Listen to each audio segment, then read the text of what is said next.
mesdames et messieurs, bonsoir et bienvenue aux informations sur la TMTV. Les titres. Fin des travaux du dialogue intermalien dans les missions diplomatiques. Cette phase du dialogue intermalien pour la paix et la réconciliation nationale aura tenu toutes ses promesses car les débats se sont déroulés en toute franchise. Parmi les recommandations, la poursuite de la transition jusqu'à la pacification du pays. Signature de la convention entre la SAD et partenaires pour le lancement du projet Hydrospace 4 Sénégal ce 17 avril 2024 à Saint-Louis. Journée mondiale de l'hémophilie célébrée à Louga par l'Association sénégalaise des hémophilies. Voilà pour le sommaire de cette édition. Bonsoir et bienvenue à tous. La cérémonie de clôture officielle du dialogue intermalien a pris fin ce 22 avril 2024 à l'ambassade du Mali au Sénégal où Askofare Moulay Ali Khalil, le président des délégués du dialogue, a promis de transmettre fidèlement les résolutions qui en sont résultées. Le point avec Mohamed Sissé, Amadou Junior Ba. Agréablement surpris par vos prestations. Vous savez, avec dialogue bas, ce que vous êtes en train de faire ici, là, et tout ce que vous... Mais c'est ça le dialogue. C'est ça que le dialogue. Ça m'étonnerait que quelqu'un fasse mieux que vous. Je le dis du fond du cœur. Je le dis du fond du cœur. Quelqu'un m'a dit, il faut qu'il veille au suivi des recommandations. Plaise à Dieu. Parce qu'il y aura, comme certains l'ont souhaité, il y aura une cellule de suivi de l'application des recommandations et des résolutions qui continuera après le dialogue. En tout cas, si moi je suis là-dedans, je pense que ce que vous avez débattu, que nous avons débattu ensemble, ça sera calqué et déposé comme des résolutions générales. Et ça ira en charge. Et toutes vos préoccupations ont été exprimées dans les ateliers. Toutes vos préoccupations ont été exprimées à d'autres niveaux. Ce que je veux vous dire, tout sera transmis fidèlement. Pendant le temps que je suis là, les moments creux que j'envoie des messages directement sur le président. Il m'a donné cette latitude. Je lui ai envoyé des messages pour le tenir au courant de ce que vous êtes en train de faire. Il en était tellement satisfait et ébahi, il m'a dit par anticipation de vous remercier. Rarement il y a eu des débats de niveau aussi élevés. Parce que de la même manière que les Sénégalais, moi j'ai un peu de complexe vis-à-vis des Sénégalais. Parce qu'ils ont eu 3 siècles de colonisation. Donc vraiment, ils ont un esprit d'ouverture. Et les Maliens du Sénégal ont pris les mêmes rues.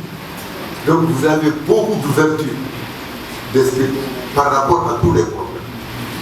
Maintenant, je ne vais pas essayer de répondre, ce n'est pas ma vocation, mais je peux dire quand même que il y a quelqu'un qui s'est inquiété ici en disant les prisons sont remplies. Hélas, moi j'étais magistrat, j'ai fui la magistrature après avoir condamné des gens dont la famille a déménagé chez moi pour aller dans la diplomatie. Je sais ce que c'est que la prison. En faisant les stages de formation des magistrats en France, pendant 2 ans et demi, on a magistrat des séjours en prison. Et tous les magistrats qui ont fait des séjours en prison, non pas comme prisonniers, mais pour vivre l'atmosphère carcérale, ne deviennent plus tout. Malheureusement, ça n'a pas de. Donc vous l'avez dit, à tour de bras, on envoie des gens en prison. Mais la présidente a dit, quand tu voles une banane ou bien tu voles un avion, tu es toujours voleur. Donc, les prisons remplies, ce n'est pas l'apanage du malice.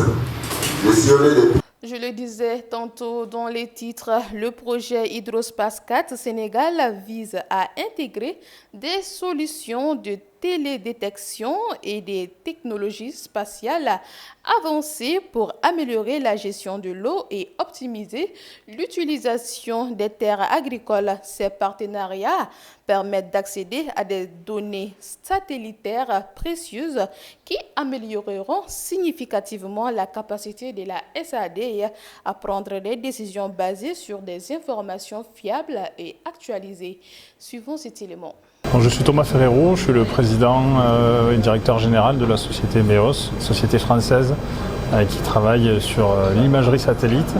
Et donc je suis là aujourd'hui dans le cadre du projet Hydrospace for Sénégal avec la SAED et les collaborateurs français, donc BWI et sénégalais Geomatica, pour ce projet donc de monitoring de l'eau pour l'agriculture grâce à l'imagerie satellite. Quel sera l'apport de MEOS dans le cadre de ce projet? Alors dans ce projet, grâce à l'imagerie satellite, donc, MEOS va regarder plusieurs indicateurs. Déjà la sécheresse végétale sur le territoire, ensuite le suivi des réserves en eau, donc pour avoir une idée de l'évolution des réserves en eau, et la détection de l'irrigation, donc être capable de détecter quelles sont les cultures et est-ce qu'elles sont irriguées ou pas. L'idée, c'est vraiment d'avoir tout ça dans un même système où on va en plus ramener une compétence de BWI sur le suivi et la supervision du fleuve Sénégal. Et donc on va avoir un même système cartographique où dedans on va avoir des indicateurs sur le suivi du fleuve, sur le suivi des réserves en eau, sur le suivi de l'irrigation et le suivi de la sécheresse. Voilà, tout ça croisé nous permettra d'amener tout un tas de données à la SAED qui va leur permettre un meilleur pilotage et une meilleure connaissance du territoire. C'est quoi le coût de ce projet et sa durée? Alors le projet va durer 18 mois. Le projet est financé donc, par la Direction générale du Trésor pour un financement total de 500 000 € qui est réparti entre les différentes entreprises et les différents acteurs. Et donc voilà, on est aujourd'hui au lancement officiel et on est là pour au moins 18 mois, mais notre ambition est bien au-delà, de rester partenaire proche de la SAED et de tous les collaborateurs de la SAED. Chaque année, le 17 avril, l'Association sénégalaise des hémophilies célèbre la Journée mondiale de l'hémophilie avec pour objectif de sensibiliser un large public aux réalités d'une maladie peu connue et de mobiliser le plus grand nombre en faveur de l'intégration des patients. Serigne Modou Diop, président de l'Association sénégalaise des hémophilies, est au micro de notre correspondant. La personne qui a donc l'hémophilie a des difficultés pour vraiment donc, arrêter donc, ces saignements. Parce que donc, les facteurs qui arrêtent donc, ces saignements, qu'on appelle donc, les facteurs 9 ou 8, sont vraiment difficiles dans son organisme. C'est une maladie héréditaire. C'est une maladie qui se transmet donc, de génération en génération. C'est une maladie également qui se transmet donc, au niveau donc, des gènes, qu'on appelle donc ce qu'on appelle donc les facteurs X et Y. Donc ça se porte donc dans le facteur X de l'homme en général, qui donc se fusionne avec donc le facteur Y donc de la femme, qui va donc résoudre cette maladie. Il y a donc des traitements très importants qu'on a découverts. Sont donc des médicaments qui permettent donc d'atténuer donc cette maladie. Donc ils permettent donc d'éliminer donc tous les saignements, mais ça ne peut pas être guéri. Bon, Dieu merci, ce sont donc la Fédération mondiale de l'hémophilie qui nous a donné donc ces facteurs sous forme de dons. Ça reste, et donc nous appelons donc à l'État, surtout ce nouvel État, donc de nous aider et donc de prendre donc en charge cette maladie. Si ce n'était pas donc peut-être l'aide de la Fédération mondiale, on dirait que personne ne pourrait donc acheter donc les médicaments. Parce qu'un médicament d'un hémophile.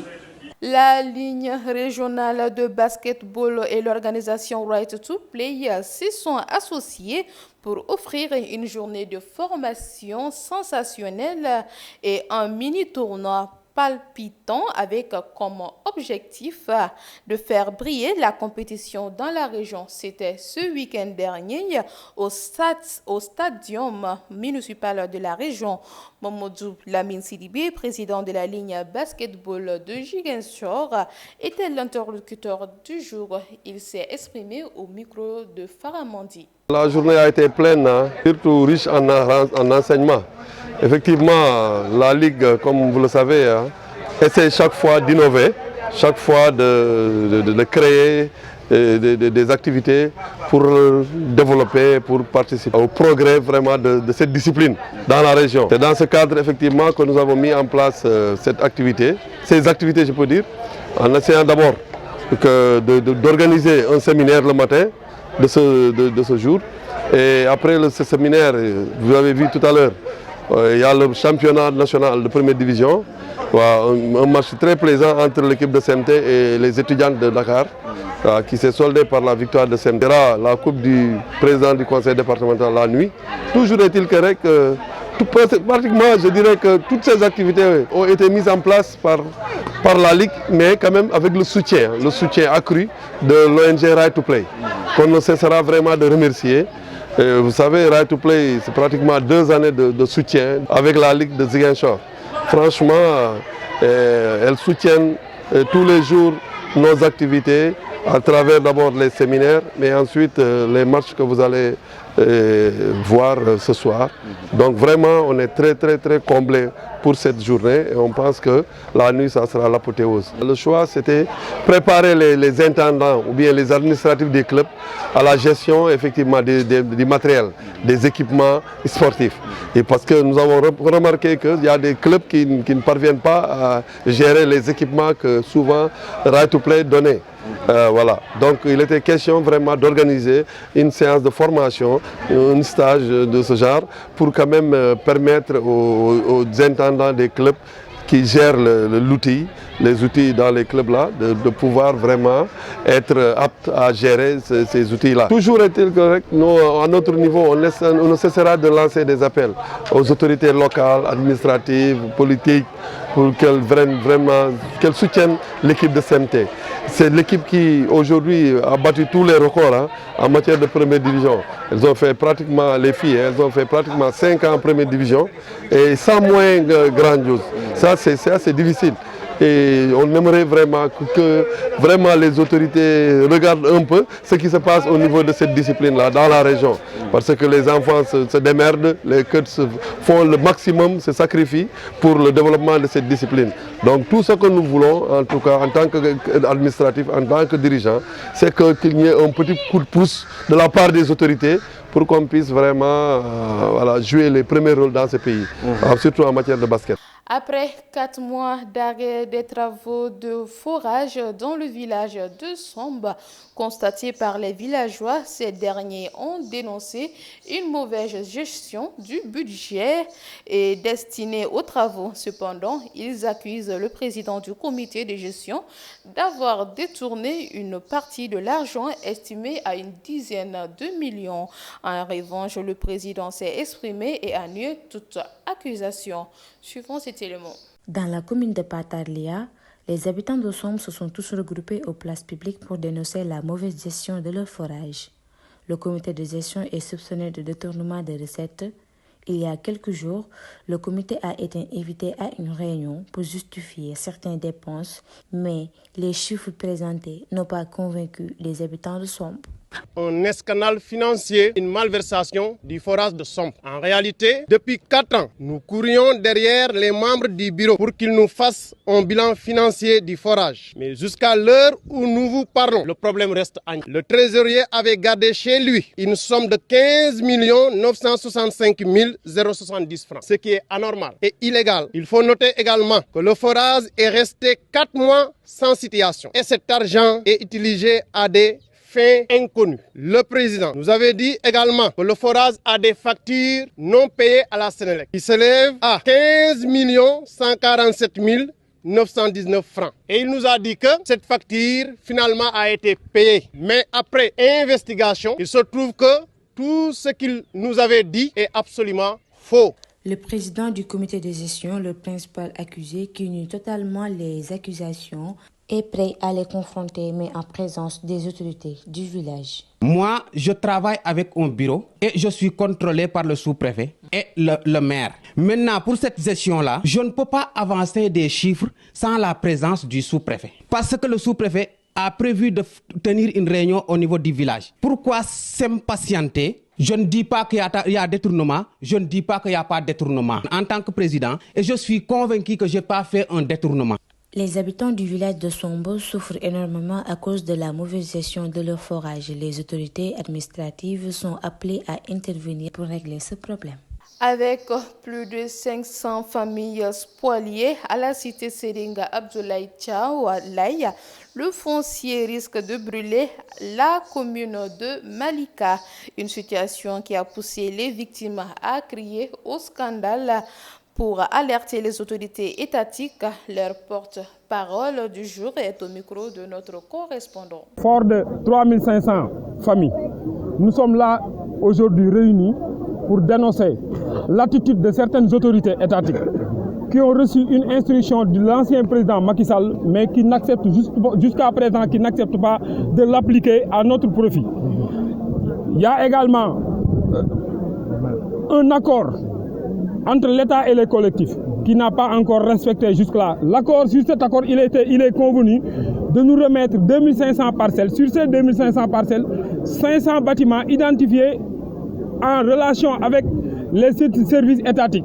Ça a été fait, mais jusque-là, on constate à notre grande surprise la délivrance d'actes individuels délivrés par le service national des domaines.